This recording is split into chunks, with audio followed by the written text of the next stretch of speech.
કૃપયા કરીને થોડો કિંમતી સમય કાઢીને જરૂરથી સાંભળો. 1. તમને જાણીને નવાઈ લાગશે કે ગોળ અને ડુંગળીનું એકસાથે સેવન કરવાથી તમારી હાઇટ વધે છે. 2.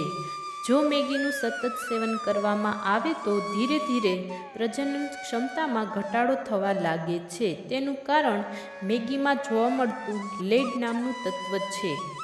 3. કોઈપણ પ્રકારની શરદી મટાડવા માટે ખાટા દહીંને ગોળ અને કાળા મરીના પાવડરમાં ભેળવીને ખાવાથી શરદી જલ્દી મટે છે.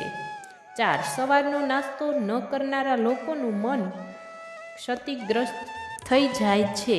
લાંબા સમય સુધી આમ કરવાથી મગજની ક્ષમતા ઘટી જાય છે. તેથી સવારનો નાસ્તો અવશ્ય કરવો. 5. પલાળેલી કિસમિસ ખાવાથી અને તેના ઉપર હૂંફાળું દૂધ પીવાથી શક્તિની માત્રામાં વધારો થશે અને નબળાઈ પણ દૂર થશે અને ચહેરો ચમકવા લાગશે. 6. જો તમને તમારા હાથ અને પગમાં દુખાવો થાય છે તો તેનું કારણ ચા છે. ચા આપણા હાડકાને અસર કરે છે. 7. રાતે 1 ગ્લાસ દૂધમાં 1 ચમચી મધ ભેળવીને પીવાથી વજન વધે છે. જો મહિલાઓ દરરોજ મધ મિક્સ કરીને દૂધ પીવે છે તો તેમનું વજન ઝડપથી વધે છે. 8.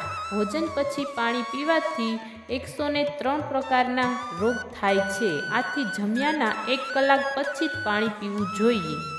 9. તંદુરસ્ત ત્વચા, સ્વસ્થ વાળ અને સારા રક્ત પરિભ્રમણ માટે જાંબુનું સેવન કરવું જોઈએ. 10.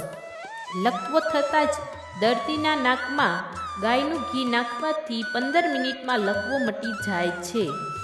11. જો તમે છુંદેલા કેળાને બળી ગયેલ જગ્યા પર લગાવો તો તમને દુખાવો થશે નહીં. 12.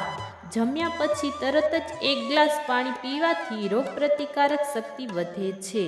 13. વધુ પડતું મીઠું ખાવાથી વાળ ખરે છે. કિડનીમાં સોજા જેવી સમસ્યા થઈ શકે છે. 14. જો તમે દરરોજ સવારે ઉઠીને ખાલી પેટ 1 ગ્લાસ નવશેકા પાણીમાં 1 ચમચી મીઠું નાખીને પીવો તો તેનાથી તમારા હાડકાં મજબૂત થશે. 15. દૂધમાં એલચી પાવડર ઉમેરીને રાતે સૂતા પહેલાં પીવો.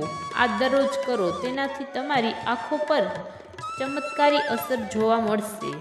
16. જો તમે દરરોજ ખાલી પેટે 1 ગ્લાસ ગાયનું દૂધ પીવો છો તો તમારા શરીરની શક્તિ બળદથી ઓછી નહીં હોય. 17. નાસ્તામાં ચણા અને ગોળનું સેવન કરવાથી 15 દિવસમાં શરીર 5 ગણું મજબૂત બને છે. જો તમને વિડીયો પસંદ આવ્યો હોય તો વિડીયોને લાઈક કરો, શેર કરો અને સબસ્ક્રાઈબ કરો. વિડીયો જોવા બદલ ખૂબ ખૂબ આભાર.